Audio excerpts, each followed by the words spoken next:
इन आधारभूत आने की बेसिक नियमों को समझेंगे और फिर 5 अलग नियमों को जानेंगे और इन सभी को हम लोग एग्जाम्पल के साथ समझेंगे। तो चलिए स्टार्ट करते हैं। तो सबसे पहले देखिए बेसिक रूल्स जो हैं 3, उन्हें देखिए। यहाँ पहला रूल है कि a का पावर 1 बराबर a है। तो इसका मतलब क्या है कि किसी भी संख्या का जब पावर 1 दिया जाता है तो संख्या सेम होता है। यानी अगर हम बात करें, अगर 5 का पावर 1 की बात करें तो क्या हो जाएगा, सिर्फ 5 ही होगा, क्योंकि पावर 1 मतलब कोई चेंज नहीं, सिर्फ संख्या सेम हो जाएगा, यानी 5 का 5 ही रख गया। अब इसकी बात करें, जब किसी भी संख्या का पावर 0 होता है, जैसे यहाँ 1 का पावर 0 है और इसके बराबर में 1 होता है। अगर हम किसी भी संख्या को मान लीजिए, आपके पास संख्या 48 है और अगर आप इसका पावर 0 देते हैं तो इसका जो वैल्यू आएगा वो 1 ही आएगा, क्योंकि किसी भी नंबर्स का पावर अगर 0 कर दिया जाए तो उसका वैल्यू 1 होता है। अब देखिए थर्ड रूल जो है, जो नेगेटिव नंबर है वो पावर में है। तो देखिए किसी भी संख्या का पावर अगर नेगेटिव नंबर है तो क्या होता है, 1 बटा वो पॉजिटिव बन जाता है पावर में, यानी कि इस पार्ट को हम लोग पॉजिटिव बनाने के लिए उसे 1 बटा के नीचे लिखना पड़ता है। जैसे अगर हम बात करें 5 का पावर -2, तो अगर इसे हम लोग पॉजिटिव बनाना चाहें तो क्या हो जाएगा, 1 बटा में 5 का पावर 2 हो जाएगा। ये होता है 3 बेसिक रूल।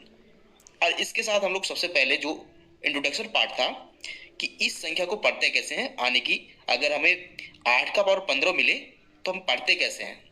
तो देखिए 8 जो यहाँ है वो बेस होता है, यानी कि आधार कहलाता है, और जो 15 पावर में है उसे एक्सपोनेंट कहते हैं, और तो इसे हिंदी में घातांक कहते हैं, इसे पावर ही बोलते हैं, यानी कि 8 का पावर 15।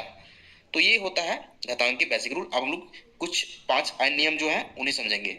तो देखिए पहला रूल है कि a का पावर m गुना में a का पावर n बराबर a का पावर m प्लस n।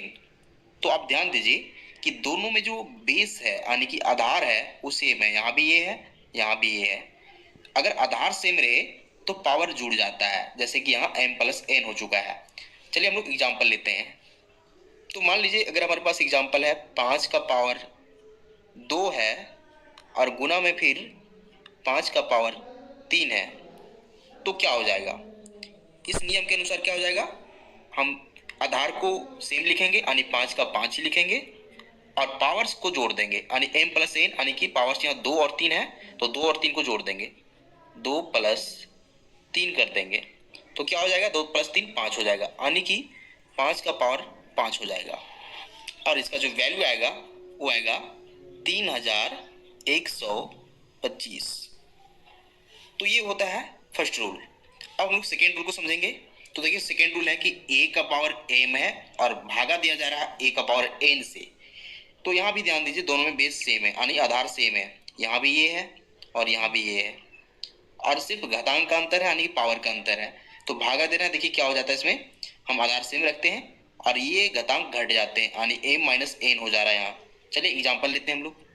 अगर हमारे पास कोई संख्या हो, जैसे अगर 7 है और 7 के पावर में 6 है और भागा देना है हमें फिर सेम आधार वाली संख्या, यानी 7 का आधार, और फिर यहाँ अगर घातांक हमारे पास 3 हो तो क्या हो जाएगा, हम जानते हैं पावर घट जाते हैं, आधार सेम रहता है, तो 7 आधार लिखेंगे और पावर को माइनस करेंगे, 6 माइनस 3 कर देंगे, क्योंकि यह नियम है। अब 6 माइनस 3 कितना हो जाएगा, सिर्फ 3 बचेगा, यानी 3। देखिए 7 का पावर 3 करें, इसका क्या मतलब है कि 7 को हम लोग 3 बार गुना कर रहे हैं, तो इसका जो रिजल्ट आएगा 7 गुना 7 49, और 49 गुना 7 यानी 350 में से हम 7 को घटा देंगे तो क्या हो जाएगा 343। अब हम लोग थर्ड रूल को समझेंगे। इसमें क्या है कि अगर a का पावर m रहे और टोटल का पावर n रहे तो क्या हो जाता है, a का पावर m गुना n हो जाता है, यानी कि पावर गुना हो जाता है। तो देखिए इसमें भी एग्जाम्पल लेंगे। अगर हमारे पास कोई संख्या हो, मान लीजिए 2 है, 2 का पावर अगर 4 लेते हैं और फिर टोटल का जो पावर है वो ऊपर से अगर 2 है तो क्या हो जाएगा, नियम के अनुसार क्या हो जाएगा, पावर गुना हो जाएगा, 4 गुना 2 हो जाएगा, यानी कि आधार 2 लिखेंगे और पावर को गुना कर देंगे, 4 गुना 2। इसमें क्या हो रहा है, पावर गुना होगा 4 गुना 2 यानी कि 8। अगर इसको इवलेट करें तो क्या हो जाएगा, तो इसका मतलब है कि 2 को 8 बार गुना करना है। इस प्रकार से देखिए 8 बार हम लोग लिख चुके हैं, कर रहे हैं 1 2 3 4 5 6 7 8। इसका जो वैल्यू आएगा वो आएगा देखिए 256 यानी 256। अब हम लोग फोर्थ रूल को पढ़ेंगे। देखिए इसमें क्या है कि a का पावर अगर m रहे और गुना में b का पावर n रहे तो क्या हो जाता है a गुना b होल पावर m। इसमें क्या है कि दोनों में पावर सेम है, यहाँ भी m है और यहाँ भी m है, लेकिन आधार यानी कि बेस अलग अलग है, a अलग है b अलग है, तो आधार गुना होके पावर टोटल का सेम हो जाता है। चलिए इसका भी एग्जाम्पल देखते हैं। अगर हमारे पास संख्या रहे 2 और इसका अगर पावर रहे 3 और गुना में फिर रहे 3 और इसका भी पावर 3 ही रहे। अब यहाँ देखिए आधार अलग अलग है, 2 अलग है 3 अलग है, लेकिन पावर सेम है 3 और 3, तो क्या हो जाएगा आधार गुना हो जाएगा, 2 गुना 3 हो जाएगा और पावर दोनों का सेम रहेगा यानी कि टोटल पावर 3 हो जाएगा, होल पावर 3 हो जाएगा। अब इसको हम लोग आसानी से गुना कर सकते हैं। कैसे? अंदर में गुना कीजिए, 2 गुना 3 यानी कि 6 और 6 का पावर 3, 6 का पावर 3 मतलब 6 का 3 बार गुना किया जा रहा है। अगर 6 का 3 बार गुना करेंगे हमें क्या मिलेगा? हमें मिलेगा 216। अब हम लोग फिफ्थ रूल को पढ़ेंगे। इसमें क्या है कि अगर a का पावर m रहे और उसे भागा देना हो b का पावर m से तो क्या हो जाता है a बटा b हो जाता है, टोटल का पावर m हो जाता है। ध्यान दीजिए दोनों का यहाँ घातांक यानी कि पावर सेम है, यहाँ भी m है यहाँ भी m है और बेस यानी कि आधार अलग अलग है, यहाँ a है और यहाँ b है। तो जब आधार अलग हो और पावर सेम रहे तो भागा में क्या होता है कि आधार को हम लोग भागा देते हैं और पावर सेम लिखते हैं। जैसे अगर एग्जाम्पल के तौर पर अगर लिखें, अगर हमारे पास कोई संख्या है 10 का अगर हम पावर देना चाहें तो मान लीजिए 3 है पावर और भागा देना है हमें 5 का पावर 3 से, तो क्या हो जाएगा? हम आधार को भागा देंगे यानी 10 को 5 से भागा देंगे। तो देखिए 10 को 5 से भागा देंगे, क्योंकि पावर सेम है इसलिए दोनों का पावर कॉमन हो जाएगा यानी कि 3 को कॉमन लेके ऊपर में लिख देंगे होल पावर में। अब देखिए इसे आसानी से बना सकते हैं। देखिए इसमें क्या हो जाएगा, हम 10 को 5 से भागा देंगे तो हमें 2 मिलेगा और टोटल का पावर क्या लिखेंगे? 3 लिखेंगे और 2 का पावर 3 क्या हो जाता है? 2 गुना 2 यानी कि 8 हो जाएगा। तो हम लोग टोटल 5 रूल को पढ़ चुके हैं, लेकिन इसमें सबसे इम्पोर्टेंट रूल जो है जो बच गया है वो देखिए इसमें क्या है कि हम किसी संख्या का पावर 0 करते हैं तो उसका वैल्यू 1 क्यों आता है, इसे समझना है। तो चलिए समझते हैं। देखिए a का पावर 0 बराबर 1 क्यों होता है? मान लीजिए हमारे पास कोई संख्या है 5 है, इसका पावर 3 है, भागा देना हमें 5 का पावर 2 से।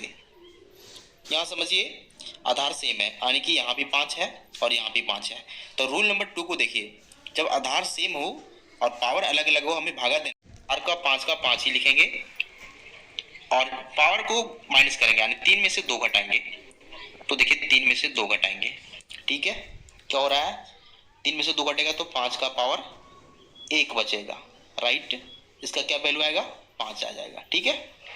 लेकिन अगर हम इसमें क्या करते हैं, 5 का पावर 3 को भागा देते अगर हम 5 का पावर 3 से, तो क्या हो जाता है, हम लोग आधार सेम लिखेंगे यानी 5 का 5 लिखेंगे और पावर को घटाएंगे, 3 में से 3 माइनस करेंगे। देखिए 3 में से 3 माइनस करेंगे तो क्या हो जाएगा?